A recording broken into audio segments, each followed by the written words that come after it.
question, really quick. Does anybody remember the Jimmy Neutron movie? I think everybody does, at least everybody my age for sure, but like we never talk about it. And I just recently watched it for the first time in probably 10 years, and oh my god, why don't we talk about it every single day?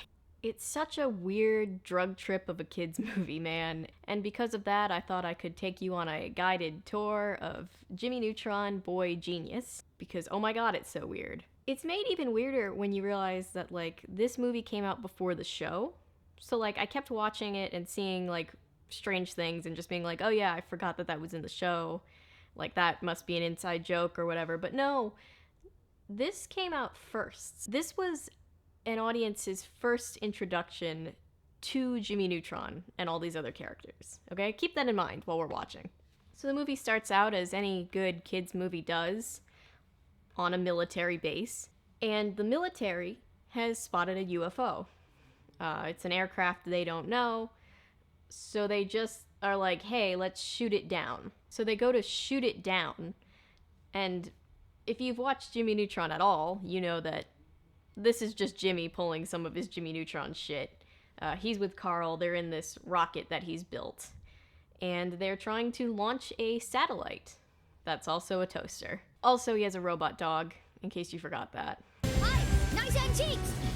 Got a blast! Okay, that rocket's cool and everything, but it kind of looks like an aluminum can. I don't know that I would be dunking on the military with it. Stand by with the satellite! Okay, what do I do again? You're the deployment system, Carl! As soon as we clear the atmosphere, you just throw it! Cool, so why did you need an extra person for that, Jimmy? Meanwhile, we flash to Jimmy Neutron's parents, his mom, whose hair looks like my hair when I don't straighten it, and his meme lord dad, Hugh Neutron. I like how the front page of the newspaper already has a picture of Jimmy Neutron's rocket ship that he's flying right now, and then it also has the tagline, hoax, thrown in there. So we've already established that this is a thing. The media has already established that this rocket ship exists and debunked it as a hoax. That's hilarious. Oh, run away with me, my love. Okay. But we'll have to take my car because your transmission needs a new compression cuff. Gross. Would you try calling Jimmy? He's going to miss the bus again. Jimmy! Breakfast! So obviously Jimmy's not home. He has literally exited the stratosphere. Let's see how things are going for him and Carl. Engaging pulse rocket! Now! Seems like it's going well. But then Jimmy fixes the satellite with... Thanks, boy!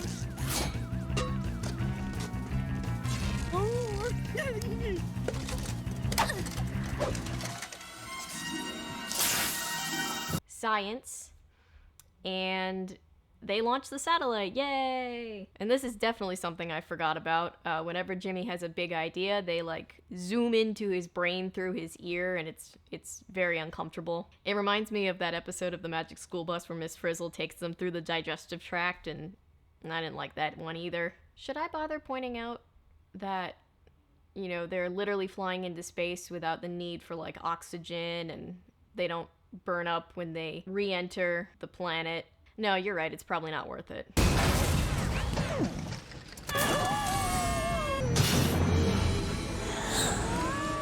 just a quick stop at my house? I don't know, Jimmy. I gotta get to school on time. Maybe they decide you promised. No, I didn't mean to cheat. Good lord, poor Carl. As a kid, I always wondered why Carl was so anxious, and then, you know, I grew up and started vibing with that whole constantly anxious vibe, but also, I now identify that being Jimmy Neutron's friend has to be very anxiety-inducing in general. Meanwhile, Jimmy lands his rocket, but not before taking out like 10 rooftops and a person. Is that guy okay? Like, they just gloss over this for the rest of the movie. It doesn't come back up, but like, every single one of those houses would sue, right? Like, every single one of those would be a case for Judge Judy.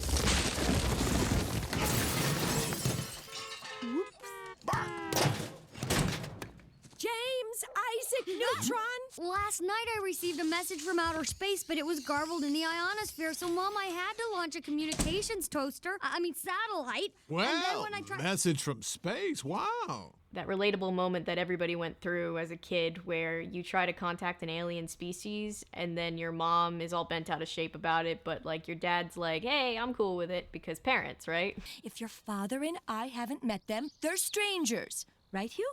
Except for policemen. They're there to help you. That didn't age well. So Jimmy runs off to get ready for school, and his room is rigged up with all these other inventions that he made. Some of them are cool, but other ones are just kind of like, I don't understand why they're necessary. Like this thing that makes the bed, that's cool, but like, he apparently just has the one blanket on his bed. I don't know why he needs this whole contraption just to like smooth the blanket out. And this like toothbrush laser thing, is that really easier than just brushing your teeth?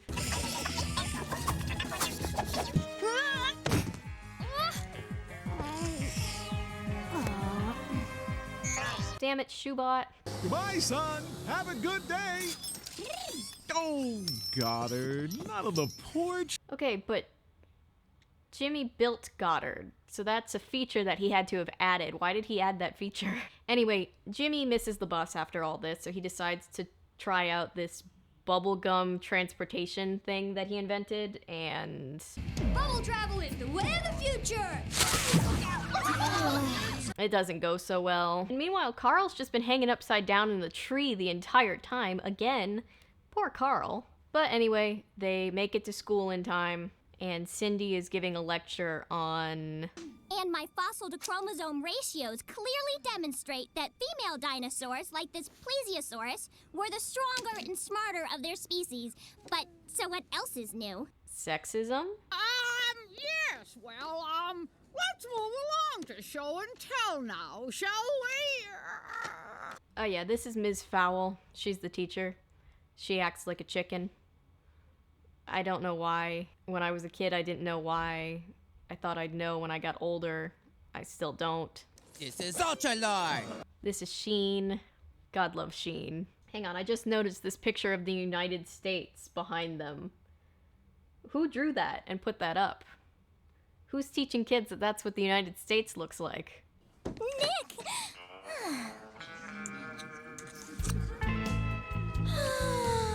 Oh yeah, and this is Nick. He's basically like a TikTok POV boy, but like a long time before those even existed. How's it going? You know, I don't really do show and tell. Ugh. Oh, I don't like that. I do not care for that. Especially now in our world that has to be so conscious of germs, it just hits different now. Ugh. So Jimmy brings to show and tell his shrink ray that he built, but it doesn't work right, and everybody makes fun of him, which, seeing as they're like 10, I kind of feel like he should get credit for just building any shrink ray, but you know, whatever. Kids are mean. But it goes off when he's leaving the classroom when he doesn't realize it and shrinks Mrs. Fowl, and she's gonna stay like that the entire movie. There's no resolution to that at all. So the boys all want to go to this new theme park that's opening up, but they realize that they have to convince their parents to let them go on a school night, which is odd that any theme park would open on a school night, but whatever. And since Nick is such a bad boy, he tells them to just sneak out. You heard me, dweebs. Sneak out. And Jimmy's like, nah, I'm not gonna sneak out. I'm a good kid. I'm gonna try to bribe my parents. It's called psychology. All you have to do is butter them up. Give it a try. And so he flies off home in his jetpack? Why didn't he just fly to school in the jetpack instead of doing the bubblegum thing? But on his way there, he makes sure to snag some clams, coal, and roses, and leaves like a wake of destruction behind him, which somebody needs to have a talk with Jimmy. He's kind of exhibiting these like criminal tendencies with the shoplifting and the destruction of property. It's a tiny bit concerning. But he gets back home to his secret genius lair that has a weird entry code system. I don't know why you would design it like that instead of just like using a fingerprint or something, but anyway. Hey, look what I brought you. Aluminum. Wait, Dad. Good lord, they really just let this cartoon robot dog blow up in front of a bunch of children. That's terrifying. I remember being terrified the first time I saw this movie. But anyway, Goddard's alright, so they go to check on Jimmy's current projects. Let's see how the girl-eating plant is doing.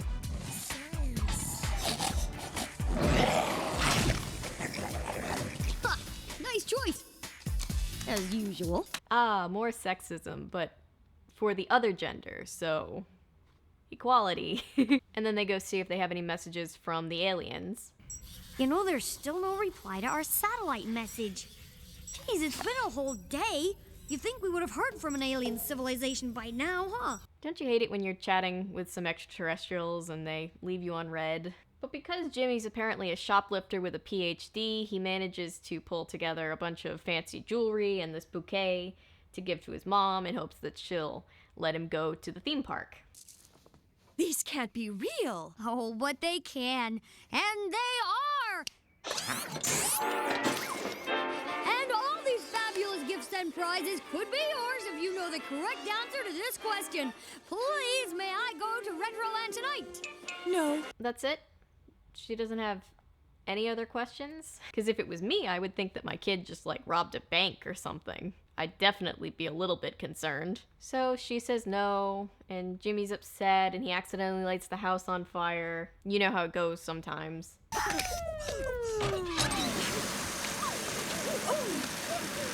Was there nowhere else that the foam could have come out of, Jimmy?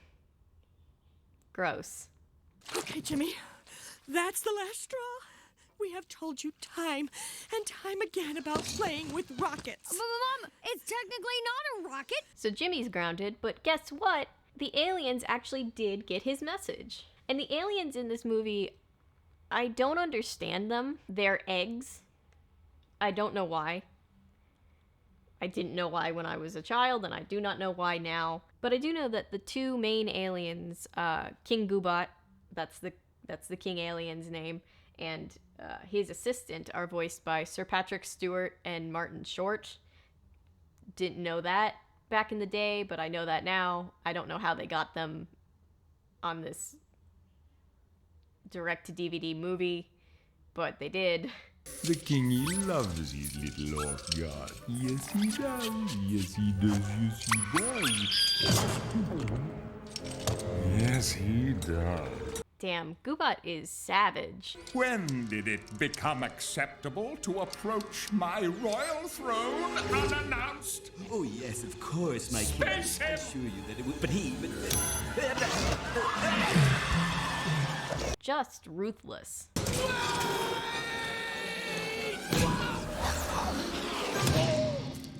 Oh, I missed it. Can I space another? No. Why didn't he space the assistant when he approached the throne unannounced? I mean, he shouldn't be spacing anyone, but, you know, some consistency would be nice. So the aliens get Jimmy's message and decide, hey, let's go attack Earth. Sounds like a good plan. Meanwhile, Hugh is trying his best. Because that's what rockets are.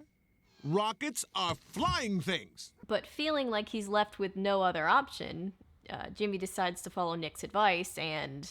Sneak out. So he uses his shrink ray that's working again to shrink himself down so he can sneak out of the house. It's not like he can just walk right out the front door. That's true.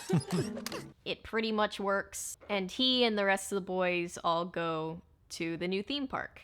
Meanwhile, the girls, Cindy and Libby, are just hanging out in Cindy's house. And I don't know why this scene exists, because you could take it out and it wouldn't matter at all. Hey, I gotta choose a ring that fits my personality. Yeah! Here we go! Did I mention that this movie is from the early 2000s? Gotta love those early 2000s cell phones. She's got a point. I miss fun ringtones. Did anybody have a fun ringtone back in the day? I think at one point mine was Wake Me Up by Evanescence, because I'm old and basic. But anyway, the boys have this montage set to NSYNC music because, again, this is the early 2000s where they ride all the rides and have a bunch of fun at this theme park. But while that's happening, Goddard is very convincingly covering for Jimmy while he is out. Are you awake, dear? Yes, Mother, I am awake. and aliens arrive and kidnap Jimmy's parents, but also all the parents in town. I don't know why they just took the parents and none of the kids, but that's what they did, and they pulled it off pretty seamlessly. Hey, a shooting star! Cool. You get to make a wish. Lucky. What should I wish for? I know what I'd wish for. I'd wish for no more parents. So Jimmy wishes for his parents to disappear, which I don't understand because he got to go to the theme park, so he didn't really miss out on anything, so I don't know why he couldn't just figure he'll just keep sneaking out to do stuff and not have your parents disappear. I'm very confused with that whole thing. But anyway, because of this, when he wakes up in the morning and his parents are gone, it really throws the film into this whole like Home Alone situation. But it's like if every kid in town was Macaulay Culkin. Dear son/daughter, we have gone to Florida for an extended vacation. Of your parents. And that doesn't really raise any suspicion. Like, all the kids in town are just like, wait, all our parents are gone? And we all got the exact same non-personal note from all of them? Sounds about right to me. Did they all go to Florida? That kid looking into the trash can. Hello? Me looking for the rest of 2020, like. But anyway, these kids all shrug off the fact that their parents are MIA in about 2 seconds flat and go about doing what every 10-year-old wants to do when their parents aren't home. They flood the school. Jimmy tries to take a hit out on Cindy. You know, normal kid stuff. But then the next morning, everybody wakes up miserable, and we get this news report, which I find hilarious because it implies that these kids broke in to overrun the news station overnight. Like, how did they get into the building? Did they have a key? I want my mommy too. So everybody's miserable, and Jimmy finally puts 2 and 2 together. It's just as I thought. The serifs and kerning on this note don't match Mom and Dad's handwriting at all. You had to scan it to figure out that that wasn't a handwritten note? You're supposed to be a genius, Jimmy. Come on. It's in the title of the movie. Jimmy Neutron Boy Genius. So Jimmy figures out that all their parents have been taken by aliens, and before he can really do much of anything about it, all the other kids kind of ambush him in this angry mob, and they all decide to pull together to go and get their parents back. We're getting our parents back. And this confuses me too, because like the whole premise is that like Jimmy's so special because he's a genius kid, but like apparently every kid on the block knows how to build rockets. That's a little strange. Anyway, they all launch in various rocket ships, some of which definitely seem more aerodynamic than others. I don't know that all of them would really work. Engaging pulse rockets? Now! And Jimmy's just really gambling with everybody's life here because, like, he doesn't know that it's gonna work. It didn't work last time. Come on. But luckily this time, they all work and no one dies. Yay! Hey, this astronaut food isn't too bad. That's toothpaste, Carl. Oh, minty. Carl, I think that's poisonous. Don't do that. So they aren't in space for long before they get hit with a meteor shower, but they get through that pretty quickly and set up camp on this like crater thing for the night. Hey, there's a red giant. And that's a white dwarf. You can relate, huh, Neutron? And all the kids bully Jimmy for being short. This is kind of a running thing, which is not cool. As a fellow short person, I'm very offended. But they all swap stories about how they miss their parents. Before my dad was abducted by aliens, he would always read me to sleep. The next day, they actually managed to find the alien civilization they were looking for. In a weird way, it kind of reminds me of Asgard from the Thor movies. And they find their parents that have been hooked up to mind control devices and really tacky onesies. Well, well. terrorist rescue party. But then they get caught by the king alien, and then they all find out, one, that their parents are going to be sacrificed to the alien god. Remember, this is a kid's movie. And second, all the other characters figure out that this whole thing is Jimmy's fault. Without the coordinates you gave us, we never would have found your puny little planet. And then they all get thrown in the dungeon. Very, very bad luck. Hey, Jimmy, didn't your parents ever tell you not to talk to strangers? That's rule number 1. Yeah, they tried. He was too busy knocking the chimney off the roof. He didn't really listen. Oh, I am never complaining about my parents again. They're all gonna need so much therapy after this. But Cindy and Jimmy have a heart-to-heart, which inspires Jimmy to try to call Goddard, who is in the process of being dissected. Remember, this is a kid's movie. Libby, let me see your cell phone. Okay. Come on, boy, pick up. Don't ask me how that cell phone works in the middle of space. I don't have any answers for you. I got an idea. Put me on speaker, Goddard. Danger! Danger! You have initiated self-destruct sequence alpha. Ooh, that's my bad. But once Goddard's free, he manages to lock on to the cell phone signal and bust them all out of the dungeon, so that's pretty neat. Goddard, play dead!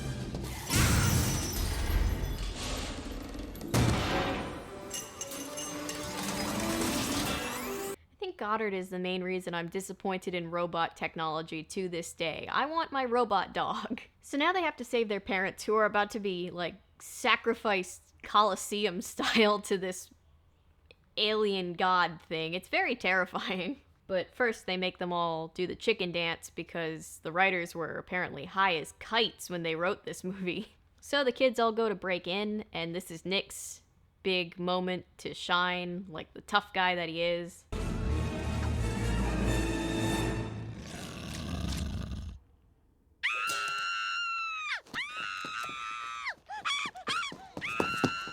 Very cool.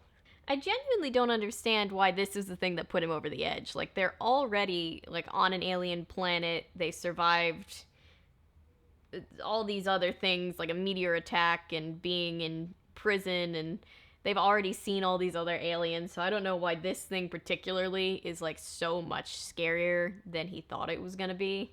I guess it's bigger, but, like, you could tell by the shape of the egg that it was gonna be bigger. I don't know what he expected. Oh yeah, and the alien god is a chicken, because they're egg people.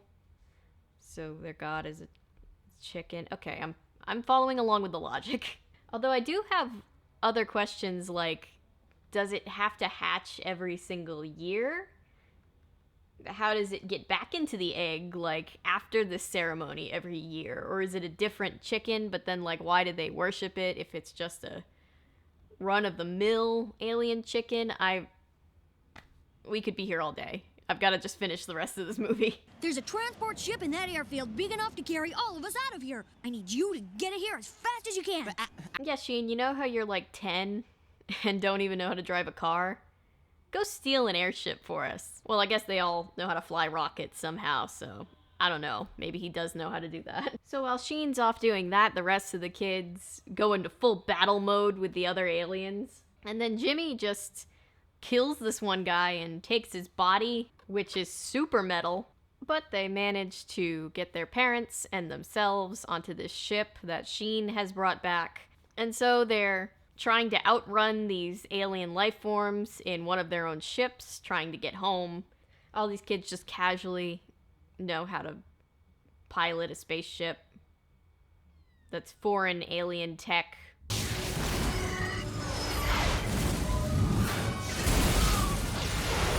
So they managed to take out all the aliens except for the main two, and then King Goobot calls Jimmy short. So Jimmy's just like, okay, screw it, and just flies out with Goddard into space to face King Goobot one-on-one. I may be small, but I've got a big brain!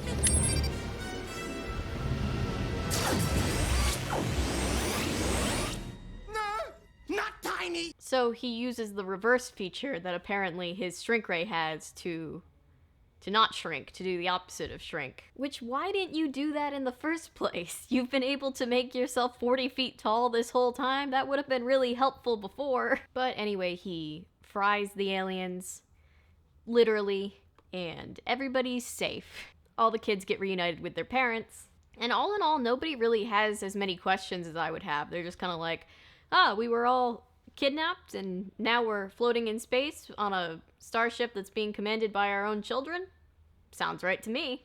In fact, Jimmy's parents aren't even mad that he's the one that got them into this whole situation. You know, not every family gets to ride in an alien spaceship hurtling through the universe at warp speeds millions of miles from home.